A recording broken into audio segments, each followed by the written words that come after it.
به نام خداوند جان و خرد. امیدوارم حالتون خوب باشه. کتابی میخوام بهتون معرفی کنم تحت عنوان فهم دانشگاه. این کتاب رو این جانب روح الله اسلامی نوشتن و در انتشارات ایجاد کتاب منتشر شده. کتاب در 200 صفحه و در قالب 12 تا فصل میاد میپردازه به این که دانشگاه چیست. دانشگاه مجموع جزایری از علوم مختلف به شمار میاد که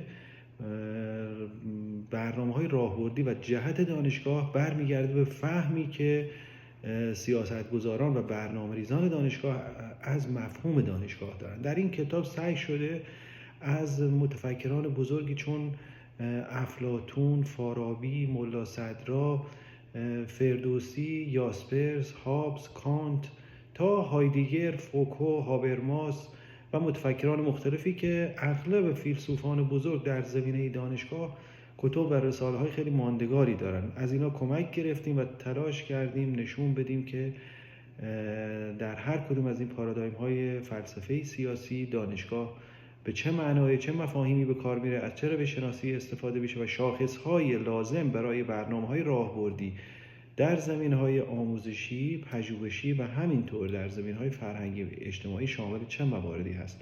دانشگاه حکمت محور، دانشگاه‌های جماعتگرا، دانشگاه‌های انتقادی، دانشگاه‌های عصر اطلاعات، دانشگاه‌های شبکه‌ای و در فصل آخر هم به دانشگاه‌های ایرانی اسلامی با محوریت حکمت خراسان پرداختیم. در این کتاب سعی کردیم نگاه عمیقی از منظر اندیشمندان و متفکران بزرگ به دانشگاه داشته باشیم و این کتاب کمک میکنه کسانی که میخوان کارهای سیاستگذاری، برنامه نویسی و سندهای راهبردی برای دانشگاه انجام بدن. امیدوارم که کتاب فهم دانشگاه رو مطالعه کنین و نقدها و نظرات خودتون رو برای من ارسال بفرمایید. سلامت باشین. پیشاپیش عید رو بهتون تبریک میگم. امیدوارم که سال خوبی داشته باشین. خدا نگهدار.